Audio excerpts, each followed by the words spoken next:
ফের তখতে নীতিশ, বিহারের তখতে নীতিশ কুমার আরো একবার, কারণ এখন পর্যন্ত যা ট্রেন্ড দেখছি সেই ট্রেন্ডে এনডিএ 190 এগিয়ে, এমজিবি 49 এগিয়ে, অর্থাৎ মহাজোট 49টিতে এগিয়ে। তাহলে বিপুল সংখ্যাগরিষ্ঠতার পথে এনডিএ ম্যাজিক ফিগার পার করে অনেকটাই এগিয়ে রয়েছে। গ্রাউন্ড জিরো থেকে প্রত্যেকটা গণনা কেন্দ্রের সামনে থেকে আমার সহকর্মীরা রয়েছেন, তাদের সঙ্গে কথা বলবো, আপডেট জানবো। তার আগে সেলিব্রেশনের ছবি দেখাবো আপনাদের। এই দেখুন, পাটনায় সেলিব্রেশন চলছে।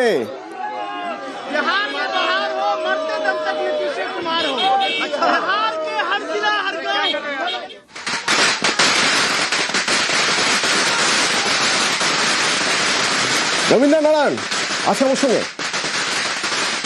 আমার সহকর্মী থাকবেন, আমি একবার কথা বলবো তার সঙ্গে। সেলিব্রেশনের যে মুড, যে ছবি দেখতে পাচ্ছি, বেশ কিছুটা পিছিয়ে রয়েছে আরজেডি, মহাজোট কিছুটা পিছিয়ে রয়েছে অনেকটাই।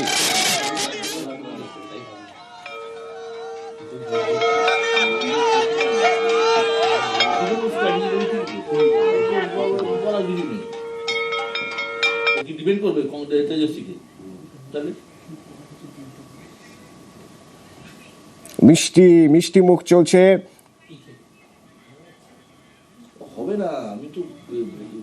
এখনো কিছুটা সময় রয়েছে পুরোপুরি ফল বেরোতে, তবে তার আগে এখন থেকে এই সেলিব্রেশন শুরু হয়ে গিয়েছে।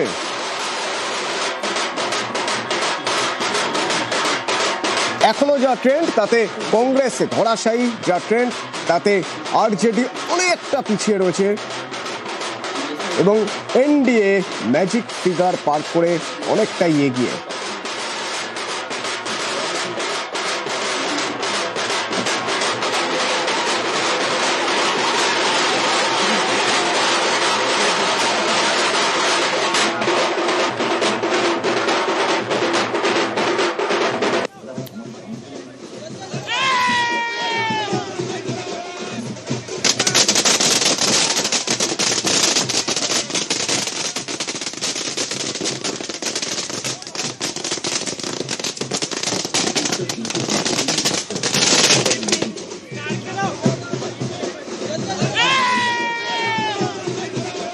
रविंद्र नारायण सरासरी আমার সঙ্গে রয়েছে। रविंद्र नारायण, थोड़ा आपसे देखना चाहेंगे, वहाँ पे सेलिब्रेशन का माहौल कैसे चल रहा है अभी?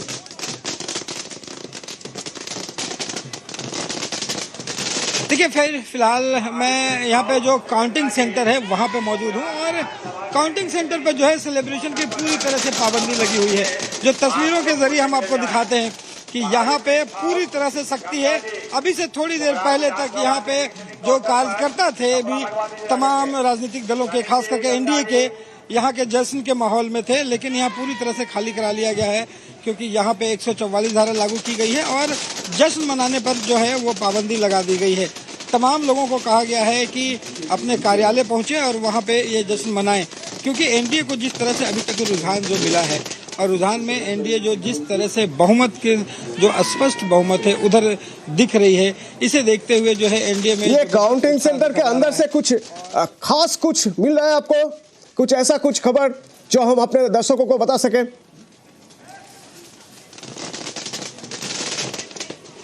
देखिए, काउंटिंग के अंदर से जो बड़ी खबरें ये मिल रही है कि यहाँ पे जो तमाम एनडीए के जो उम्मीदवार हैं वो आगे हैं और खास करके एक चेहरा जो रामकृपाल यादव है, जो बीजेपी के पहले केंद्रीय मंत्री हुआ करते थे, वो अभी फिलहाल पीछे चल रहे हैं। तो ये पूरे एक ढंग से कहें तो एनडीए के लिए एक रामकृपाल यादव के रूप में झटका है। बाकी तमाम जो उम्मीदवार हैं वो एनडीए के आगे चल रहे हैं और यहाँ पे जो मतगणना है वो लगभग 8 से 10वें चरण की मतगणना चल रही है और लगभग जीत के, और अभी से थोड़ी देर के बाद जो है ऐसे माना जा रहा था कि इस बार ये जनसुराज पार्टी कुछ इधर उधर कर जाएगा, कहीं पे वोट का कुछ इधर उधर हो जाएगा, पर जनसुराज पार्टी अभी तक ऐसा कुछ भी नहीं कर पाया। मतलब अभी तक काउंटिंग जो हो रहा है वहां पे जनसुराज पार्टी का कोई नाम निशान नहीं दिख रहा है। क्यों ऐसा, क्यों लग रहा है आपको? जी बिल्कुल, और देखिए जनसुराज पार्टी के लिए ये सबसे बड़ा झटका है, क्योंकि जिस तरह से प्रशांत किशोर ने जो दावे किए थे, जिस तरह से प्रशांत किशोर ने यहाँ तक कह दिया था कि जनता दल यूनाइटेड जो नीतीश कुमार की पार्टी है वो 25 सीटों से अगर ज्यादा आएगी तो राजनीति छोड़ देंगे। अब जबकि हकीकत सामने नजर आ रहा है, वो अभी तक 2 सीटों पर जो है रुझान में आगे हैं, लेकिन अगर मत प्रतिशत की भी अगर बात करें तो वो 5% टोटल मत प्रतिशत के भी अभी आगे नहीं गए हैं। तो एक ढंग से माना जा सकता है कि जो प्रशांत किशोर के जो तमाम दावे थे वो फेल हो रहे हैं। भीड़ जरूर दिखाई पड़ती थी यहाँ जनसुराज पार्टी और पीके के बारे में और भी जानकारी लेंगे आपसे। बने रहिए हमारे साथ, रजनीश है हमारे साथ। क्या लग रहा है ऐसे ऐसे कैसे हो गया? सबको यह उम्मीद था कि कुछ तो हलचल होगा। पीके ने यह भी कहा था कि इस बार ऐसा कुछ छाप दिखा जाएगा कि लोग कहेंगे जनसुराज पार्टी एक नया मुद्दा लेके आया है, एक नया पार्टी है, नया पॉलिटिकल एजेंडा लेके आया है। अगर नहीं होगा तो शायद पॉलिटिक्स छोड़ ही देंगे हम। पर अभी क्या पॉलिटिक्स छोड़ने की टाइम आ गया है? क्या लग रहा है आपको?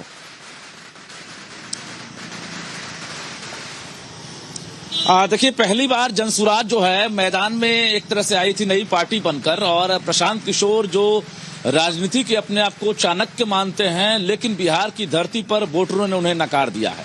और हम नहीं कह रहे हैं, जो एग्जिट पोल का जो आंकड़ा सामने आया था उसके बाद अब एग्जैक्ट पोल जो है वो भी अब एक तरह से अब सामने आ रहा है, मतगणना जारी है। इस बीच जहां एनडीए को भारी बहुमत से बढ़त मिलता हुआ दिख रहा है, महागठबंधन जो है जिसको एक भरोसा था कि हम बहुत आगे निकलेंगे लेकिन बहुत पीछे छूटता हुआ दिख रहा है।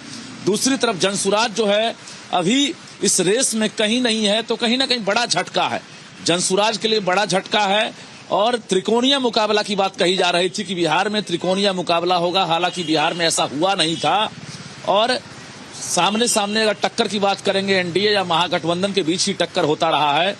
अब जो है जनसुराज का जो रिजल्ट सामने आया है, धीरे धीरे अब जो है रुझान के मुताबिक तो जनसुराज अभी फिलहाल कहीं नहीं है रेस में।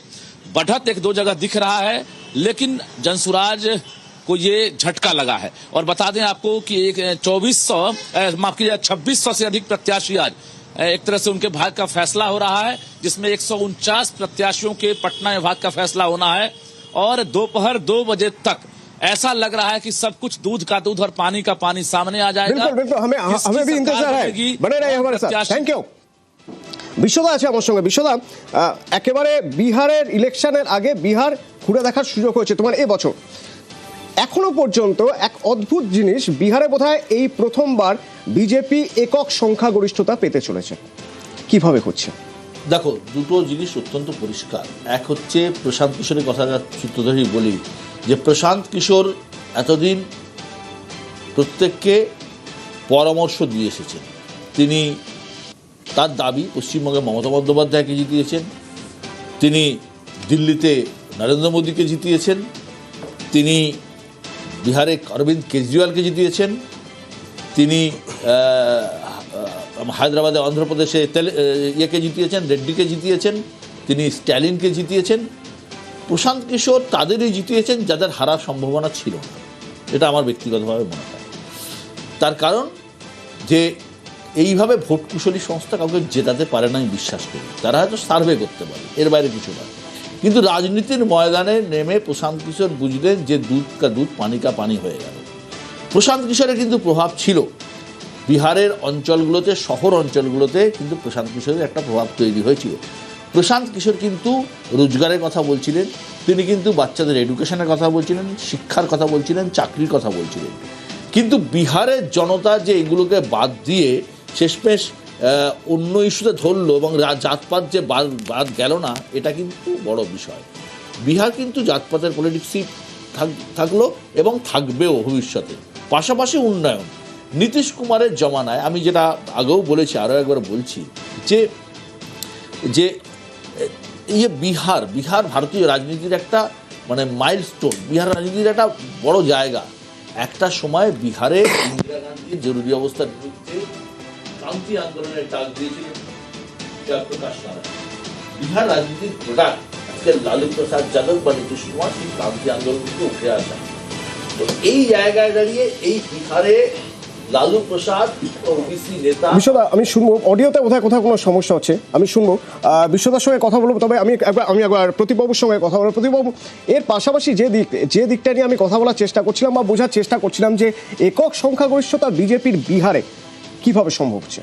দেখুন, এটা এই জন্যই সম্ভব হচ্ছে যে বিজেপি যেটা করেছে, যে জোট যেটা, যে জেডিইউর ফেসটা কিন্তু রেখেছিল নীতিশ কুমারের। কখনোই সম্রাট চৌধুরী ফেস হবে, চিফ মিনিস্টার হবে এমন কথা তারা বলেনি। ফলে জেডিইউকে যে সম্মান দেওয়া হল, যে চিফ মিনিস্টার হিসাবে তাকেই রাখা হবে, যতই শারীরিকভাবে তার অবনতি হোক, শরীর খারাপ হোক নীতিশ কুমারের, এই জায়গাটা, এবং একই সাথে নীতিশ কুমার কেন্দ্রীয় সরকারের একটা বড় জোট শরীর।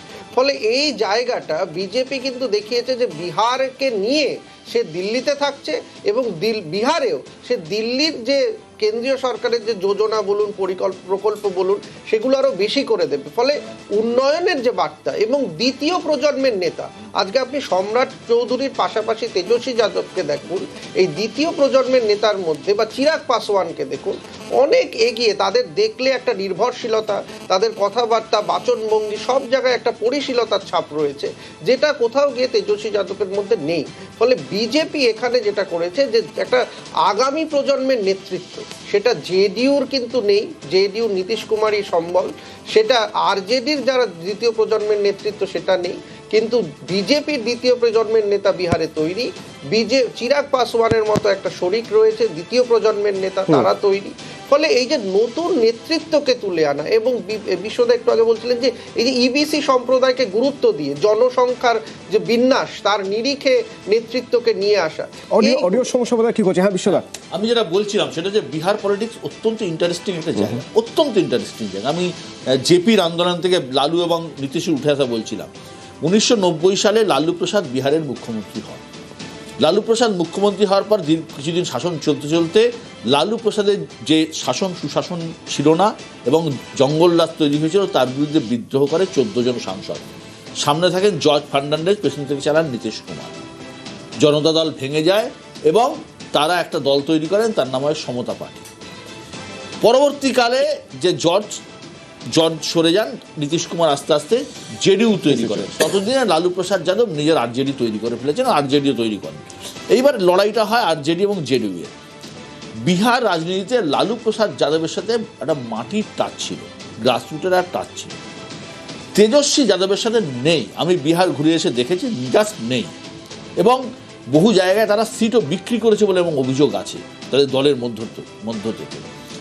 এবং দ্বিতীয় কথা হচ্ছে, ভালো হোক মন্দ হোক, এখনো পর্যন্ত তেজস্বী যাদবের তার বাবার যে জঙ্গলরাজের যে তার থেকে বেরোতে পারেনি। বিহারের জনতা একটা সেকশন কিন্তু মানুষ বিশ্বাস করে এরা ক্ষমতায় আসলে যাদবদের হাতে ক্ষমতা চলে যাবে এবং জঙ্গলরাজ তৈরি হবে।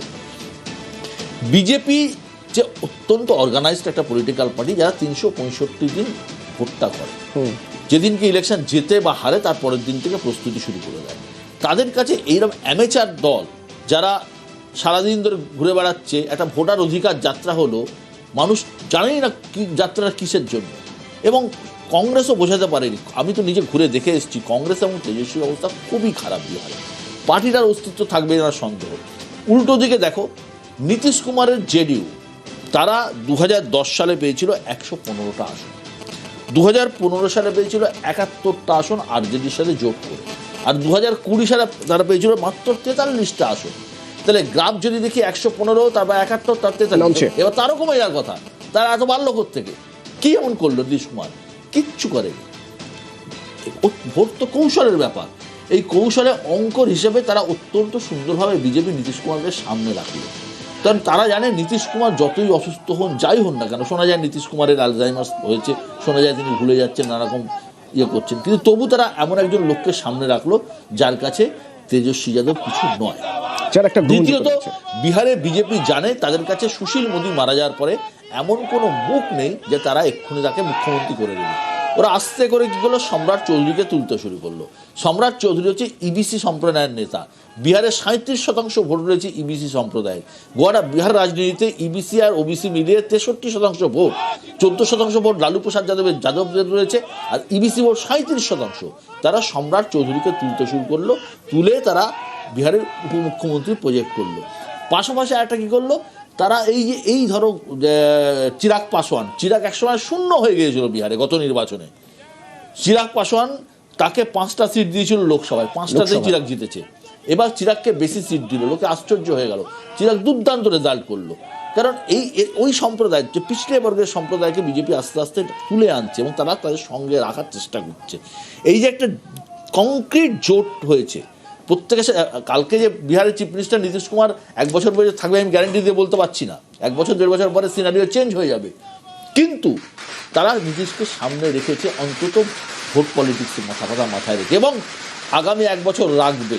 1 বছর পরে কি হবে না আমার পক্ষে বলা সম্ভব না, কিন্তু একটা আঞ্চলিক দলকে তারা সঙ্গে নিয়ে চললো। কারণ বিজেপি খুব ভালো করেই জানে একার ক্ষমতায় যে ব্রাহ্মণ এবং ঠাকুর রাজপুত ভূমিহার এই ভোট দিয়ে বিজেপি একা ক্ষমতায় না। জাতপাতের ভোট বলা হয় বিহারে, প্রত্যেকটা জাতে বা জাতপাতের ভোট যারা করে, যারা লড়াই করে, তাদের যারা মাথা, তাদেরকে যদি কনফিডেন্সে নেওয়া যায় না। জাতপাতের সাথে বিজেপি সূক্ষ্মভাবে মেশালো হচ্ছে উন্নয়নের অঙ্ক, এবং মেশালো কি মহিলাদের 10,000 টাকা।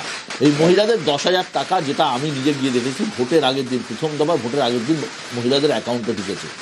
তার কারণ তারা ইলেকশন কমিশন থেকে একটা পারমিশন নিয়েছিল অনগোয়িং প্রজেক্ট হিসেবে করে, সেই পারমিশন পেয়ে তারা করেছে, এবং এটা একটা বড় প্রভাব ফেলেছে বিহারের ভোটে।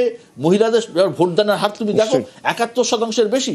সুতরাং অত্যন্ত ক্যালকুলেটিভ পলিটিক্স যেটা বিজেপি এবং এরা এনডিএ করেছে, তার সামনে হাওয়া হয়ে গেছে এই অ্যামেচারিস্ট পলিটিক্স, অর্থাৎ মানে চলো ওর ছড়ি তোর বিয়ে টাইপের এই ধরনের পলিটিক্স আজকালকার দিনে সত্যিই চলে না, যেখানে নীতিশ কুমার জিতেছে। मनोज तिवारी বক্তব্য আসছে, শুনবো। कुछ भी दिखता रहता है, लेकिन रियल में जनता विचार करती है, जनता कभी कभी बोलती है। तो जब हम गए थे, हम 78 प्रत्याशियों के क्षेत्र में गए हैं, नॉमिनेशन से लेके रैली तक, नुक्कड़ से लेके और रोड शो तक। मैं जहां जहां गया ना, एक विचार आया कि नहीं, मोदी दिले बाड़े, नीतीश दिले बाड़े, तो उनके संगे जाए के बाद। इवन महागठबंधन का वोट बैंक बोझा लेके हमारी 2 बहन जा रही है, किसी ने माइक लगा दिया, पत्रकार ने मुस्कुरा के कैले बा, तो कैले तो मोदी जी बाड़े, नीतीश जी बाड़े। अच्छा तो वोटवा के दे, अच्छा घरे पूछा था नहीं, क्योंकि वो बोल नहीं सकती है, इतना कह दिया और नाम टाइटल में यादव। तो मैं ये सब वीडियो जब देखता था तो मैं समझ जाता था, जो ये लास्ट में बोली ना कि अब घर से पूछ के करेंगे, इसका मतलब क्या, जब जिस समय बटन दबाना होगा दूसरा तो कोई थोड़ी खड़ा रहता है। बिहार की माताओं बहनों का जो विश्वास, और इस बार तो ये जो अभी टैली चल रही है 192 तक, 190 प्लस चल रही है, ये तब होता है जब जाति की दीवारें गिर जाती हैं। जब जिनको आप कहते थे MY हमारा समीकरण, तो MY भी अब Y तो वोट देने लगा एनडीए को। M कह रहा है चलो जो होगा देख लेंगे यार, फायदा तो उसी से है। ये मैं तो डे 1 से कह रहा था बिहार में लैंडस्लाइड विक्ट्री होगी, 2010 की तरह होगी। एक तरफ नेतृत्व है लालू यादव, राहुल गांधी, तेजस्वी का, जो प्रतीक है जेल और बेल के, भ्रष्टाचार के, जंगल राज के, लूट खसोट के, अपहरण के, हत्या के।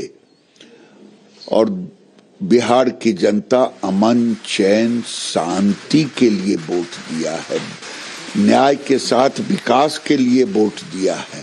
और इधर नेतृत्व है नीतीश कुमार, नरेंद्र मोदी। भले युवा ने नहीं देखा वो काल, लेकिन उनके बुजुर्गों ने तो देखा है, और ये जीत उसी की। नीतीश कुमार ने महिलाओं की सशक्तिकरण की, नरेंद्र मोदी जी ने लाखपति दीदी का कॉन्सेप्ट दिया गरीबों की महिलाओं को सशक्तिकरण के लिए। तो महिला क्या वोट देगी लूट खसोट वालों को? महिला ने नरेंद्र मोदी और नीतीश कुमार पे भरोसा किया, लाखपति दीदी बनने का एक उनको अवसर दिया है, इसकी जीत भी कह सकते हैं। কংগ্রেসের অভিষেক বন্দ্যোপাধ্যায় রয়েছে। অভিষেক, ভোটার অধিকার যাত্রা, গ্রাউন্ড রিপোর্ট বলছে এই ভোটার অধিকার যাত্রায় মানুষের মধ্যে সেভাবে প্রভাব পড়েইনি। মানুষ কেন এই যাত্রায় হাঁটবেন, ভোটার অধিকার সেই ব্যাপারটা হয়তো কংগ্রেস বোঝাতেই পারেনি, এটা গ্রাউন্ড রিপোর্ট বলছিল। যদি ধরেও নিই যে গ্রাউন্ড রিপোর্টে কোথাও কোনো অস্বচ্ছতা রয়েছে, ভোটের রেজাল্ট যখন আসতে শুরু করলো দেখা গেল বিষয়টা একই, কংগ্রেস যে তিমিরে সেই তিমিরেই, বলা যেতে পারে আরো খারাপ অবস্থা হচ্ছে। আচ্ছা, প্রথম কথা হচ্ছে যে বন্ধু তরুণ আছে, তরুণকে তার এই অভাবনীয় ফলাফলের জন্য অভিনন্দন। শুধু একটাই কথা যে নরেন্দ্র মোদী একবার বলেছিলেন থিঙ্ক গ্লোবাল অ্যাক্ট লোকাল, সেই আদর্শ মেনে আমরা যেরকম হরিয়ানায় দেখেছি ব্রাজিল থেকে পরিযায়ী ভোটার এসছে, এখানে অন্তত অস্ট্রেলিয়া বা সাউথ আফ্রিকা থেকে আসবে না আমরা আশা করব যে একই মানুষ একাধিক জায়গায় ভোট দেওয়ার আমরা যে ডায়নামিক্সটা দেখতে পাচ্ছি থ্রু সোশ্যাল মিডিয়া এবং থ্রু বিভিন্ন মিডিয়া রিপোর্ট, সেটাও যেন মিথ্যে হয়।